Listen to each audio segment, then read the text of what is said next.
各位大家好啊，咁啊，好歡迎大家即係收睇呢一個嘅頻道呢個節目。呢個節目咧主要係同大家分享下點樣預備我哋嘅退休嘅。咁我介紹我自己先啦，我英文名係Simon，我本身係一位企業培訓導師同埋教練嘅。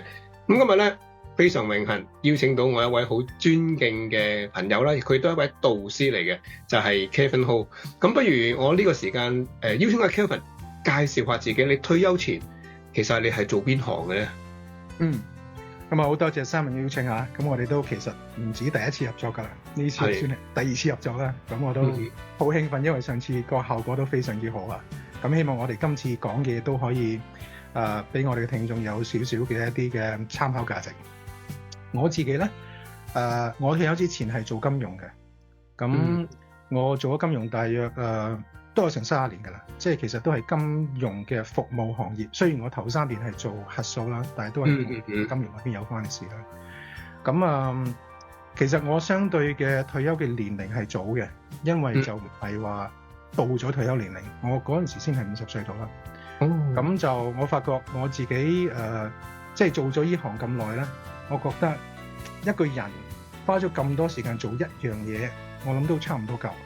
而且我唔係話特別去熱愛嗰樣嘢，我只係升任做嗰樣嘢，但係未必係我最想做嘅。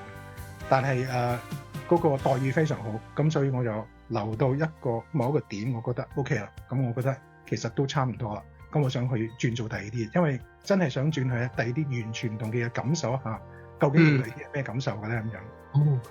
咁就係咯，基於嗰個理由係最大嗰個理由啦。咁就同埋年齡嘅一個切入位，咁我覺得50歲都係差唔多一半啦。都係應該係個時間都吻合得幾好，係啦。咁就我就決定喺嗰陣時就退咗落嚟。但我對退休嘅定義並唔係話同其他嘅人完全一樣嘅。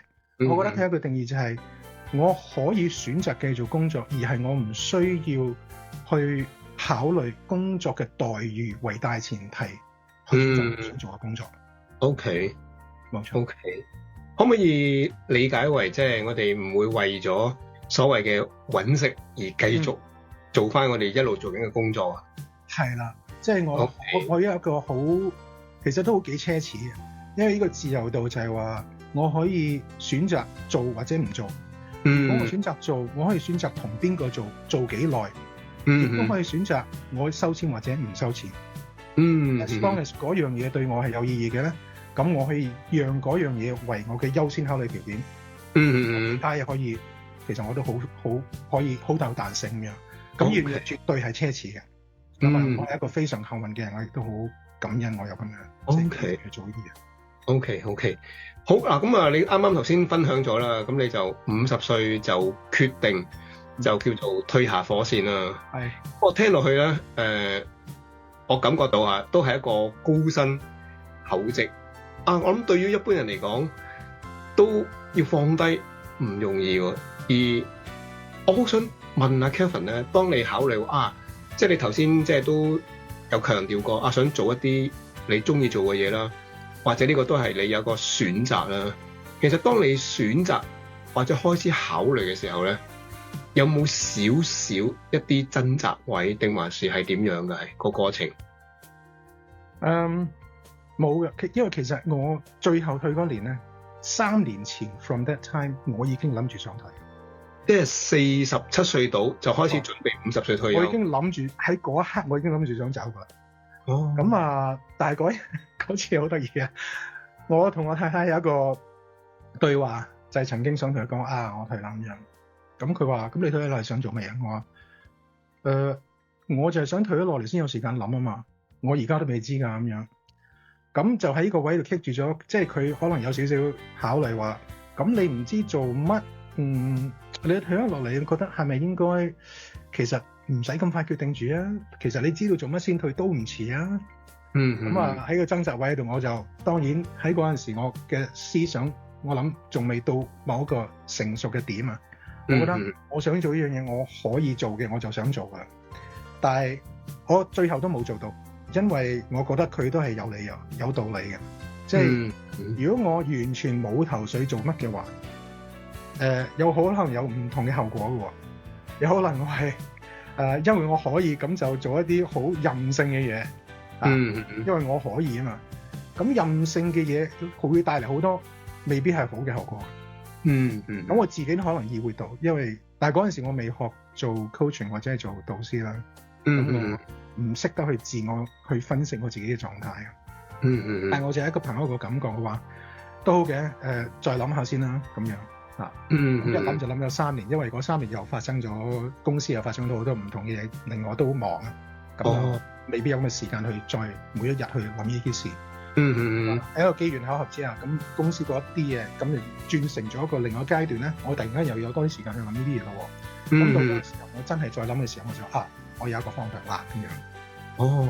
咁即係話，即係話其實你都有認真思考，唔係一時間即係所謂嘅衝動，而真係有經歷過即係一個好深層性嘅思考去。睇下自己嚟緊退咗啲，即係所謂退休之後，你會點樣喎？係啊，但係其實都唔係一個絕對嘅畫面嚟嘅，因為變數都好多。你想去做一啲嘢，但係究竟你做嗰樣嘢會唔會成功，或者係唔係你想象中你會咁享受一啲嘢咧？冇人知嘅。你真係落手落腳做咗之後，或者做完一段時間。咁你先至會更加準確感受到呢樣係咪我真係想做？我哋始終冇一個水晶球可以預示到噶嘛。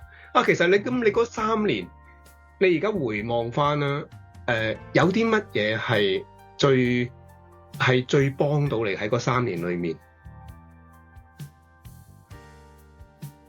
可能係我開始留意我自己嘅消費嘅一啲嘅習慣、消費嘅模式啊、消費方式。好坦白咧，即係我做緊嘢嘅時候，待遇係非常好嘅。咁我嘅消費模式同埋嘅消費嘅層次咧，都係比一般人會係高嘅。好啦，好坦白，好多人會享受住呢啲嘢，就覺得呢啲應該係我以後嘅 baseline 啦。最少都要咁啦。但係我就唔係咁嘅。其實我感覺咧就係呢啲已經係超越咗我想要嘅嘢。我享受緊一啲嘢，僅係因為我而家可以享受而覺得我未試過喎，去試下啦咁樣。但你問我係咪嗰啲對我嚟講好重要，而冇咗佢係一件非常之委屈嘅事咧？又唔係喎。而我好多時候咧，譬如一個例子咧，譬如我以前公司有俱樂部嘅會員嘅。咁私家俱樂部梗係好多好靚嘅嘢啊，或者啲私家會所啊，你去報啊，淨係你入去啊，啲人又好有禮貌啊，或者好靜啊咁樣嘅嘢。咁好多人都覺得哇，呢啲係好正啊！我而家有咗，我以後都繼續要有，咁先至 keep 到我自己覺得係生活嘅質素。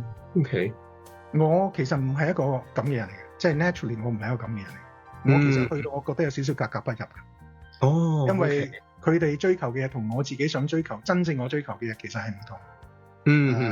我同佢哋對話有某個程度係迎合佢哋嘅喜好，但係其實你問我係咪真係想講嗰啲嘢咧 ？No，actually 我對嗰啲嘢唔係太大興趣。識咗一個人，咁即係從一個社交角度或者係一個人際關係嘅角度，我都會覺得交到個朋友都好嘅。咁都唔係一啲咩大嘅事。但係你話，如果我退咗休係自由選擇嘅話咧，我係唔會喺嗰啲地方出現嘅。OK， 哇！其實喺呢個對話裏面，我又睇到有2個亮點喎，即係都幾 surprise 到我。第一就係原來你47歲先開始留意下自己個理財模式，咁即係都好開心喎！聽落去，我諗好多人都覺得哇，即係簡單。我嘅演繹就係，即係阿 Kelvin 以前用錢唔使理嗰個物件個價錢啊，食飯都唔使睇個餐牌幾多錢，總之入到去覺得開心高興，食啦買啦咁樣，哇好難得喎！第2個亮點就係你似乎係看破紅塵喎，